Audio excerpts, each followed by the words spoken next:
पहुंचाने के लिए। लेकिन इसी के साथ ही जो हमारी तीसरी महत्वपूर्ण खबर अंतर्राष्ट्रीय जगत से जुड़ी हुई, जी हां, अमेरिका ने अभी हाल ही में बीते दिनों H-1B वीजा को लेकर एक अहम फैसला लिया था, जिसके तहत अमेरिका ने H-1B वीजा की फीस बढ़ाकर $1 लाख कर दी, जिससे पूरी दुनिया भर में नौकरी की तलाश में अमेरिका जाने के जो इच्छुक छात्र हैं, युवा हैं और कई तरह के जो प्रोफेशनल्स हैं, उनको एक बड़ा झटका लगा। और इसी बीच अब चीन ने के वीजा का ऐलान कर दिया है, जिसे एक्सपर्ट्स अमेरिका के H-1B का विकल्प भी बता रहे हैं। साथ ही आपको बता दें कि नया वीजा 1 अक्टूबर 2025 से लागू होगा। हालांकि चीन का ये के वीजा मास्टर स्ट्रोक के तौर पर भी देखा जा रहा है, जिसके जरिए चीन दुनिया के टैलेंट को अपने यहाँ बुलाने की कोशिश कर रहा है। आखिर चीन ने के वीजा से कैसे अमेरिका को जवाब दिया है, बताएंगे आपको विस्तार से, साथ ही करेंगे चर्चा अपने संवाददाता से। उससे पहले आपको दिखाते हैं चीन का मास्टर स्ट्रोक। जी हां, के वीजा से अमेरिका को ये सीधे तौर पर ये जवाब दिया गया है। चीन ने ये जवाब दिया है H-1B वीजा फीस बढ़ाने के बाद चीन का ये मास्टर स्ट्रोक, जिसमें चीन ने दुनिया भर के टैलेंट के लिए अब अपने यहाँ आने के जो दरवाजे हैं उन्हें खोल दिया है। जी हाँ, अमेरिका की तरफ से अभी हाल ही में जो फैसला लिया गया और वीजा की जो फीस है वो बढ़ाई गई, लेकिन वहीं दूसरी तरफ अब इसका जवाब चीन की तरफ से दिया गया। चीन ने वीजा कैटेगरी की अगर हम जब बात कर रहे हैं तो उसमें अब ये के वीजा शामिल किया है और इस के वीजा के नियम भी काफी एकदम आसान होंगे, बिल्कुल सरल भाषा में होंगे। वैज्ञानिकों और साथ ही जो टेक्निकल प्रोफेशनल्स को भी आकर्षित करने की योजना चीन की तरफ से ये बनाई गई है। शिक्षा, विज्ञान समेत हर क्षेत्रों में नए अवसर इसके जरिए बढ़ाए जाएंगे। यानी कि चीन सीधे तौर पर इस वक्त आकर्षित कर रहा है पूरी दुनिया के जो युवा हैं, प्रोफेशनल्स हैं। आखिर सीधे तौर पर किन लोगों को इस के वीजा का फायदा मिलने जा रहा है, एक नजर उस पर डालते हैं। दरअसल इसमें सीधे तौर पर आपको बता दें कि स्टेम ग्रेजुएट्स को इसका फायदा मिलेगा। STEM यानी कि साइंस, टेक्नोलॉजी, इंजीनियरिंग और मैथमेटिक्स इसमें शामिल है, जिसको स्टेम नाम दिया गया है शॉर्ट फॉर्म में। और ये जो तमाम विषय हैं, इंजीनियरिंग, टेक्नोलॉजी, साइंस और मैथमेटिक्स, इन विषयों में रिसर्च जो छात्र छात्राएं कर रही हैं, जो कैंडिडेट हैं, वो के वीजा के लिए अप्लाई कर सकते हैं, आवेदन कर सकते हैं। इसके साथ ही अगर उन्हें जॉब ऑफर नहीं है, उसके बावजूद भी वो के वीजा के लिए अप्लाई कर सकते हैं, ये इसकी खासियत है। इसके साथ ही मल्टीपल एंट्री और लंबे समय तक रहने की भी सुविधा सीधे तौर पर उन सभी लोगों को मिलती हुई नजर आएगी। हमारे साथ हमारे सहयोगी अखिलेश सुमन इस वक्त जुड़ गए हैं, सीधा उन्हीं का रुख करते हैं। अखिलेश, सीधे तौर पर अभी हाल ही में अमेरिका की तरफ से जो H-1B वीजा है उसकी फीस में वृद्धि की गई, लेकिन वहीं दूसरी तरफ अब चीन ने के वीजा के जरिए ये मास्टर स्ट्रोक खेला है, कैसे देखते हैं इसे?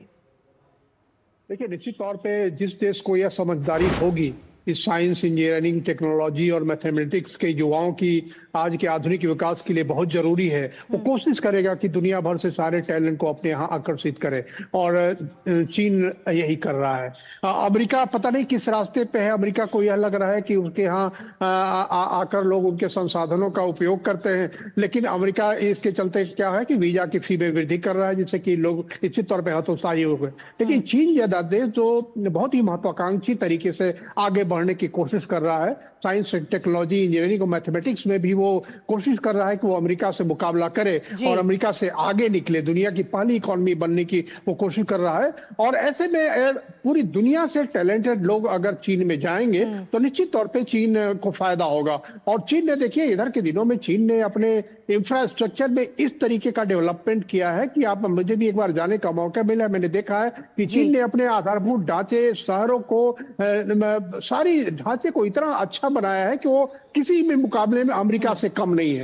एक केवल उनकी समस्या है, वो भाषा की समस्या है। तो चीन इसलिए चाह रहा है कि दुनिया भर के अगर लोग वहां जाएंगे तो ये जो भाषा वाली समस्या है कि अंग्रेजी बोलने वाले लोग जो है वहां पढ़ेंगे, और उसके बाद चीन वहां से चीजों को, सॉफ्टवेयर को, आर्टिफिशियल इंटेलिजेंस को करके दूसरे देशों में भी एक्सपोर्ट कर सकेगा। अभी जो सामान को एक्सपोर्ट करता है वो अब वो सेवाओं का भी एक्सपोर्ट करने में सक्षम होगा, सॉफ्टवेयर का, आर्टिफिशियल इंटेलिजेंस का एक्सपोर्ट करने में सक्षम होगा। तो निश्चित तौर पे चीन ने अपने हित में जो व्यवस्था बनाई है वो अमेरिका से टक्कर लेने वाली व्यवस्था है। अब अमेरिका को सोचना है कि वो चीन से किस तरीके से इस टक्कर का जवाब दे, अपने ऑर्डर को, अपने फैसले को वापस ले, या उसी पे कायम रहे, तो दुनिया के दूसरे देश भी इस अवसर का फायदा उठाएंगे। जी अखिलेश, एक छोटा सा सवाल और है मेरा आपसे कि H-1B वीजा अमेरिका का, इसके विकल्प के तौर पर क्या चीन के वीजा को देखा जा सकता है?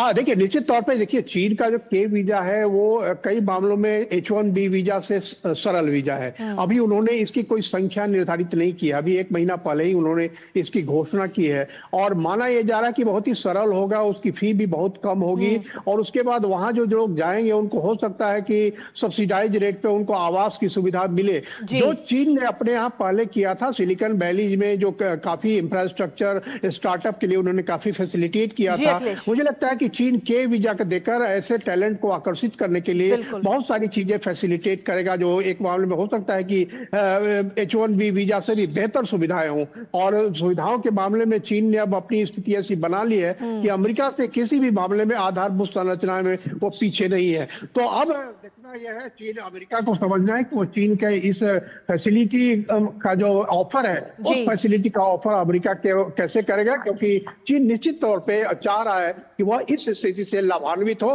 ताकि जो टैलेंट है दुनिया का वो अमेरिका अगर नहीं चाह रहा है तो वो चीन में आए और चीन को इससे फायदा हो। जी चलिए, बहुत बहुत शुक्रिया अखिलेश, तमाम जानकारी और अपडेट्स हमारे साथ साझा करने के लिए, इस पूरी खबर से जुड़े हुए।